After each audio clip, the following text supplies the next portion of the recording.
Welcome to The Explainer. Today, we're diving straight into a universal fantasy I know we've all had at least once, discovering a hidden fortune. You know the daydream, right? You buy some old rundown house, swing a sledgehammer into a wall, and boom, out pours a mountain of forgotten cash. It feels like the ultimate lottery win.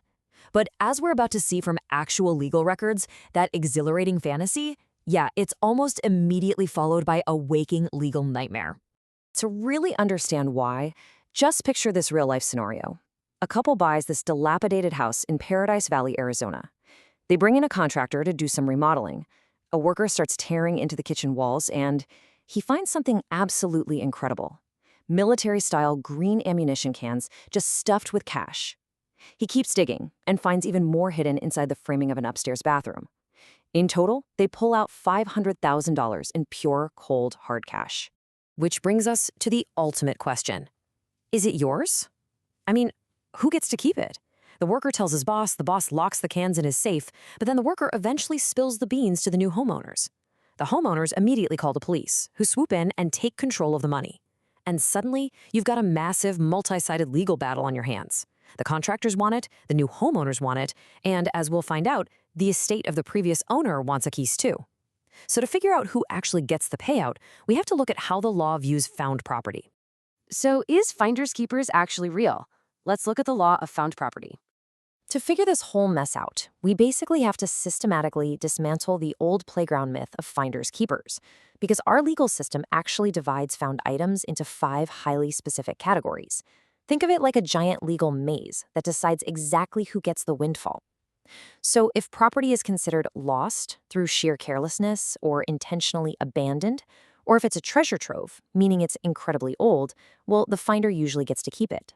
But if it's mislaid, meaning the owner deliberately put it somewhere and then just forgot about it, or if it's embedded right into the earth, then the owner of the premises generally wins out. Unless, of course, the original true owner steps forward. So looking at that framework, the new homeowners in our Arizona case argued that the cash was abandoned. Their logic? Well, the previous owner's heirs sold them the house as is. So by leaving the property behind in an as-is sale, they argued the heirs voluntarily gave up their rights to anything inside. Makes sense, right? Well, the court totally disagreed. They strictly required proof of intentional relinquishment. Because the heirs didn't actually know there was $500,000 hiding in the drywall, they couldn't possibly have had the intent to abandon it. Okay, so what about a treasure trove? Could the lucky finders claim it under that category? Not quite. The court shot that down too. To be a treasure trove, the property has to be verifiably antiquated, like definitively really old, and concealed for so long that the original owner is probably dead or totally unknown. But the original owner here, a guy named Robert A. Spann, only died in 2001. Plus, his daughters, who were managing his estate, were very much known. So this wasn't ancient pirate gold. It was relatively recent cash. By process of elimination, the court ultimately ruled the money was mislaid. And that's the crucial point here. The law defines mislaid property as items an owner intentionally places somewhere and later forgets. Now, Robert Spann actually had a documented habit of hiding valuables in weird places all around his houses. Because he deliberately hid those ammo cans in the walls, the law says he didn't lose them, and he certainly didn't abandon them. Therefore, his estate still legally owned that $500,000. And this perfectly captures the court's ultimate stance. As the Arizona Court of Appeals sassily pointed out, elementary school rules hold absolutely zero weight in a civil courtroom. They stated that to abandon personal property, you must voluntarily and intentionally give up a known right. Basically, you literally cannot accidentally abandon a fortune you don't even know exists. Okay, moving on to misappropriating lost property and the actual crime of keeping it. Let's escalate this scenario a bit. Say you find a wallet or a phone on the street and you just silently pocket it. Under statutes like California Penal Code 485, which deals with the theft or misappropriation of lost property, the law is incredibly strict. Keeping found property when there are clues to identifying the rightful owner isn't just a string of bad luck for them, it is a literal crime for you. If you find a wallet with an ID inside, you're legally obligated to take action. In fact, you cross the line into actual criminality if you complete 3 specific steps. First, you find lost property that has clues, maybe a name, an address, or phone number. Second, you take the property for your own use. And third, you fail to make reasonable and just efforts to find the owner. Completing these steps legally transforms you from a lucky finder into a full-blown thief. And just how much trouble you get into hinges on one exact threshold: $950. If the lost property you misappropriate is worth $950 or less, you're looking at petty theft. That's a misdemeanor, which could mean up to 6 months in county jail. But if that found item is worth more than that critical threshold, your charge jumps straight from a misdemeanor to grand theft, which is a felony punishable by up to 3 years in state prison. Which brings us to the federal structuring trap and the dangers of evading reporting requirements. Let's jump back to our $500,000 cash fine for a second.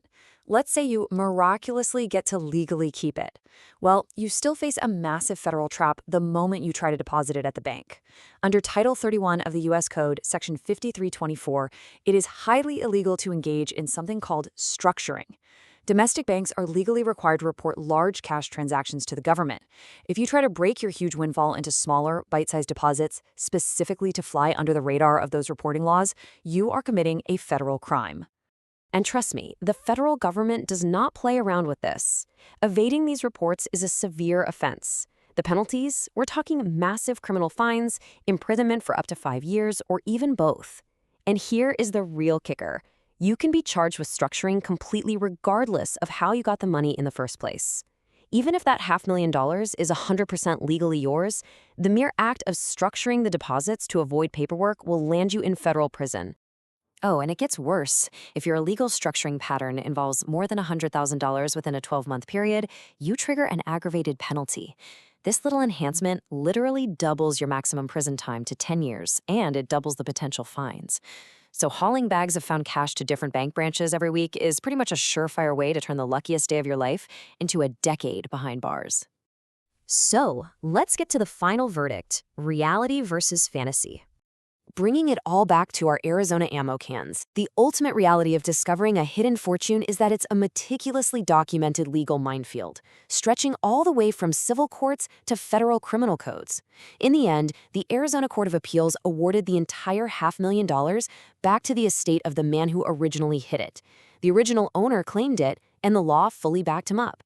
The contractors who physically pulled the money out of the walls and the new homeowners who bought the real estate were left with absolutely nothing but attorney fees and one heck of a wild story.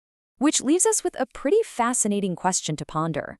Knowing this strict matrix of found property laws, those severe state penalties for misappropriation, and the 10-year federal prison traps just waiting for you at the bank, is the fantasy of keeping a hidden treasure ever truly worth the reality of the legal consequences?